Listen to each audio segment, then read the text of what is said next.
The rest of the country continues to reel from the COVID pandemic. The Environment Department has set its sights on the beautification of the Manila Bay shoreline.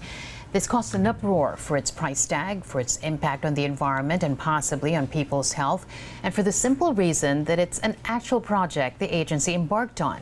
Now, as if that's not enough, this beautification for mental health, as the president's spokesperson put it, isn't even part of the Manila Bay Sustainable Development Master Plan as approved by the country's Economic Development Authority.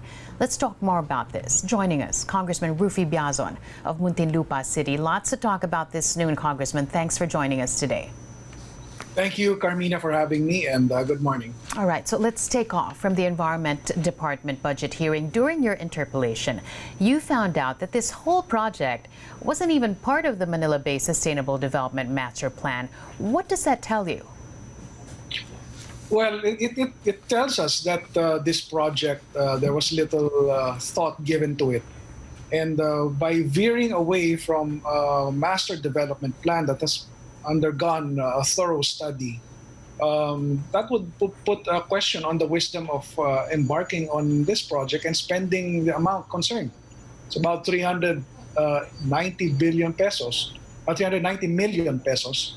And that money could be put in other projects or programs that are within the master development plan. Well, projects change as the situation changes. Why shouldn't it be acceptable that they changed their minds midstream and decided to embark on this project, Congressman?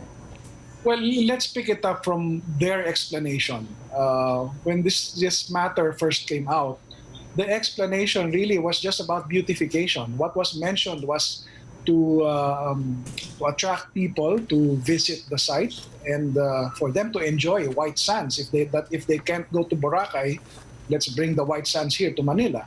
And another was to prevent the accumulation of trash along the bay. Those were the explanations coming from DENR themselves, which I believe is not what is the priority here. If we are talking about the rehabilitation of Manila Bay, what we should be focusing on really is achieving the targets in cleaning up the tributaries and riverways going out into Manila Bay, which is the source, a big source of the pollution that is being dumped into the bay. That's part of the master plan. That's part of the master plan. The increase of the water quality is another aspect that we should be pouring funds in. The rehabilitation of depleted mangroves, the relocation of informal settlers. So there are lots of items in the master plan that need funding. And they would be having a great impact on achieving the goal of cleaning up Manila Bay. What do you then say to what Manila Mayor Isko Moreno just said in an interview with Karen Davila earlier this morning? He's reminding the critics that this initiative is part of a larger effort to rehabilitate Manila Bay. He also says he doesn't see any reason to put a stop to the project. What is your take on that? Well, I would understand where he's coming from. He's the mayor of Manila, and of course, it would benefit the city to have an improvement on the sites and sceneries of the city. But what we are really talking about here is the greater picture of improving giving a sustainable development for the Manila Bay itself. Because Manila Bay isn't just the shores of the city of Manila. It spans all the way from Cavite to Bulacan. And putting our money into such an effort, I believe we should put it in wisely and really put priority on the more important stuff. Beautification would come later on. There are many other aspects there in that project, not just improving the scenery. We should also be mindful of its environmental impact. Now remember, the DENR itself also admitted that they did not conduct an environmental impact study on that project.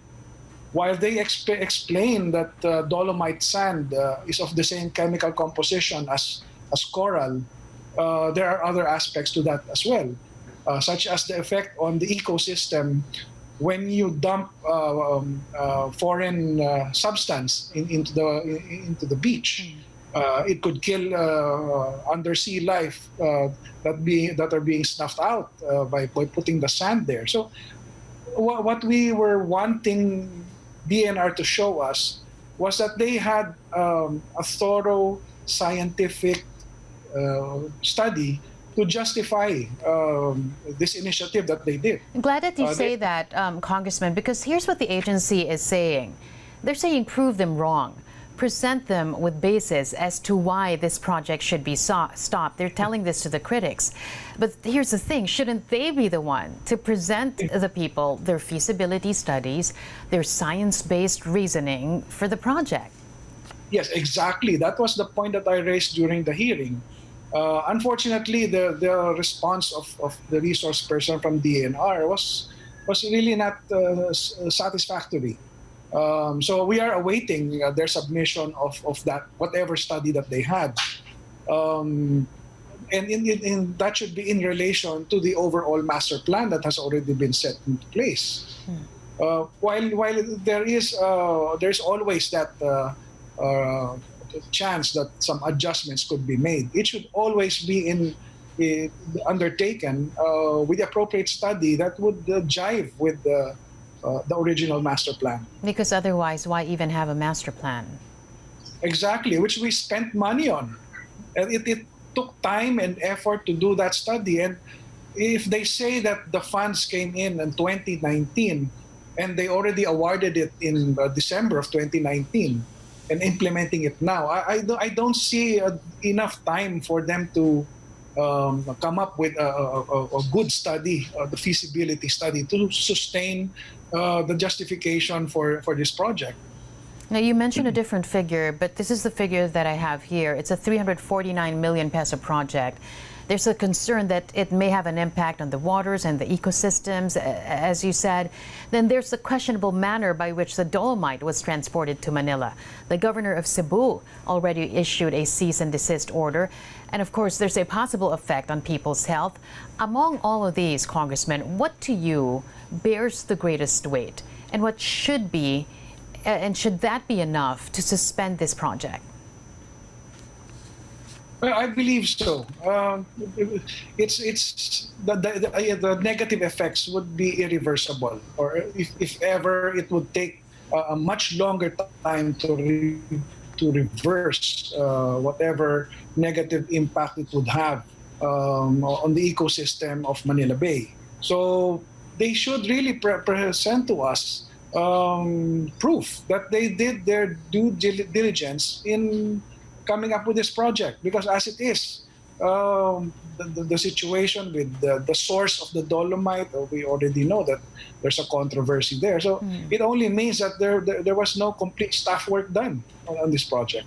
Now, there's another concern. We're already talking about all these other issues involving just one project, but then there's this one other concern that you tweeted about last night, and that for all the money being spent on this project, it will all be washed away, literally, by year 2050.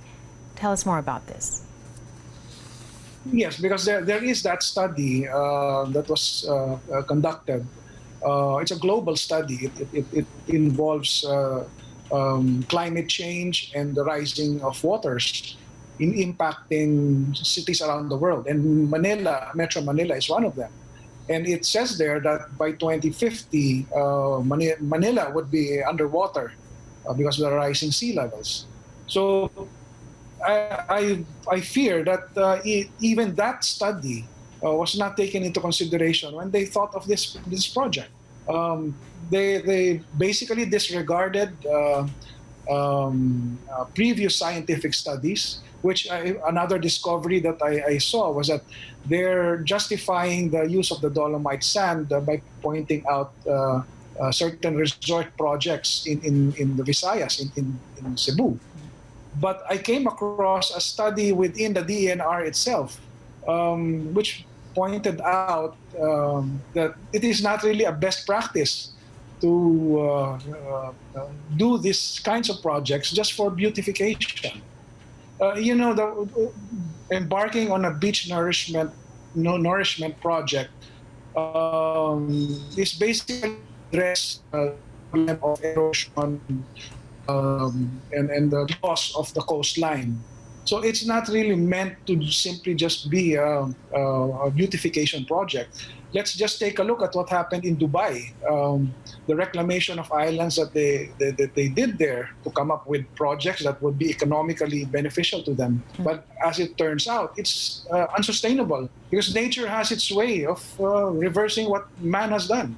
And we're going against nature by doing this. With all the issues surrounding this project, do you think it's still too early, or it's not too late to turn back the clock, ship the Dolomite back where it came from, just start from zero? Congressman. Well, I would say yes. It's not too late for it's not too late for the DENR to take a second look at this initiative, just to spare us the waste of resources and time in trying to achieve a rehabilitated Manila Bay. All right, finally, Congressman, we're running out of time, but let me ask you this. Having said all that, I mean, we've exhausted a number of issues here. Having said all that, why do you think this project even exists? I can't speculate. I can only speculate on why it was started, but I wouldn't venture into that, to verbalizing that.